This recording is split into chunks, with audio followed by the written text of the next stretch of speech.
Hi, my name is Eileen Rempe and I work for the ARC of Northeastern PA. The ARC is proud to serve children and adults with intellectual and developmental disabilities, or IDD, and autism. We have provided programming for over 65 years. As a grassroots organization, a group of parents seeking public education wanted more for their children with IDD. Since that time, a growing number of parents, neighbors, and members of the business and professional communities have faced numerous challenges in advocating for children and adults with IDD. Throughout the United States, there are approximately 600 local chapters affiliated with the ARC of the United States. The ARC continues to be a strong voice for education rights, community supports, progressive legislation, and public awareness. We are a part of the largest organization dedicated to individuals with IDD and their families. Today we have one of the ARC's advocates who is here to help us better understand advocacy. Hi, I am Roseanne Polishin, one of the advocates here at the ARC of Northeastern Pennsylvania. Thank you for this opportunity to talk to you about what advocacy is and how the ARC is vital to the community. As we transition into Luzerne County, we eagerly anticipate a new chapter in our story. We have already begun reaching individuals and families in Luzerne County with our systems advocacy. From June through February, we have spent nearly 200 hours on training, outreach, and educational updates to benefit those in our advocacy coverage areas, including Luzerne County. During this time frame, we've also been able to identify individuals with direct support in areas of locating resources, IEP and educational support, mental health services, rights, housing, employment, transportation, and government programs. There is a potential to reach many more as you look at the trends and advocacy needs among students receiving special education, especially during the COVID pandemic. More than ever, individuals have been reaching out for support with educational needs and questions on their IEPs. The ARC is the first agency listed when parents receive their procedural safeguards as both a well-known and leading advocacy organization. When looking at Luzerne County, there are 12 school districts in the county, and when looking at the largest in the area, Wilkes-Barre, special education students are making up 21% as of the 2019-20 school year, as compared to the PA overall average of 17.8%. This has been trending at the same level the last few years. Currently, there are 1,538 special education students in Wilkes-Barre area alone. Other Luzerne County schools have similar, if not higher statistical frequency. Increasing our reach to those of differing ethnicity and at-risk income levels is also a priority of the ARC. Roseanne, how has the pandemic affected advocacy?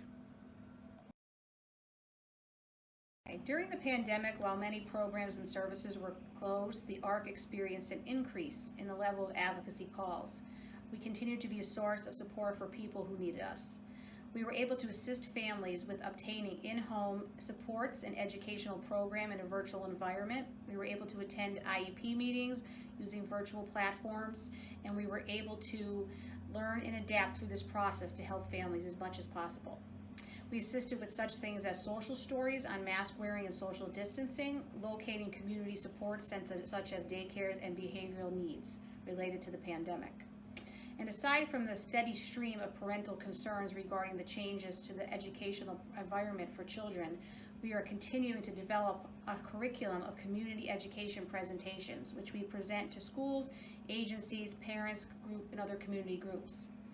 Creativity has been key when it comes to communication efforts during this time of social distancing and maintaining safety. So we moved our advocacy series to the Zoom platform, and we've been very successful. We've actually increased attendance and reached a broader audience with this platform.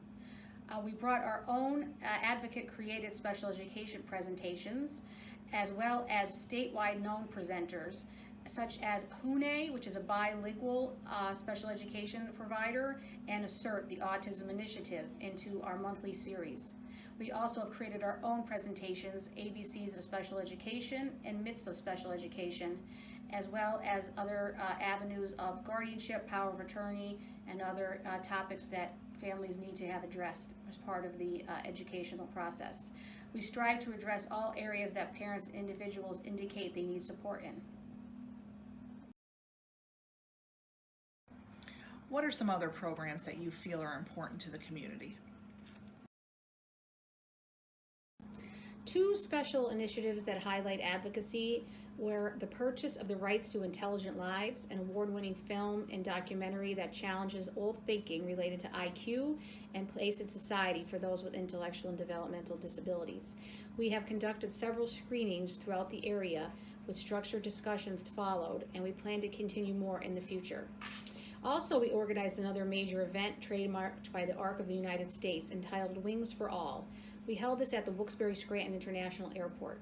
The program enables persons of all ages with intellectual developmental disability or autism to experience all aspects of commercial flight, from ticketing, TSA, baggage handling and checking, to physically boarding an airplane and taxiing the airport runway.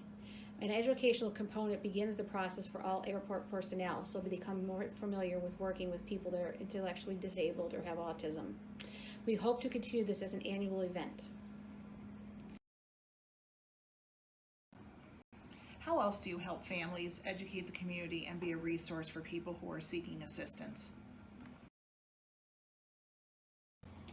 The ARC continues to provide individual, family, and systems advocacy through trained administrative personnel on an ongoing basis. The ARC continues to lead the way in matters related to employment, education, funding, individual rights, and regulatory reform. From all of us here at the ARC, we are grateful for this opportunity.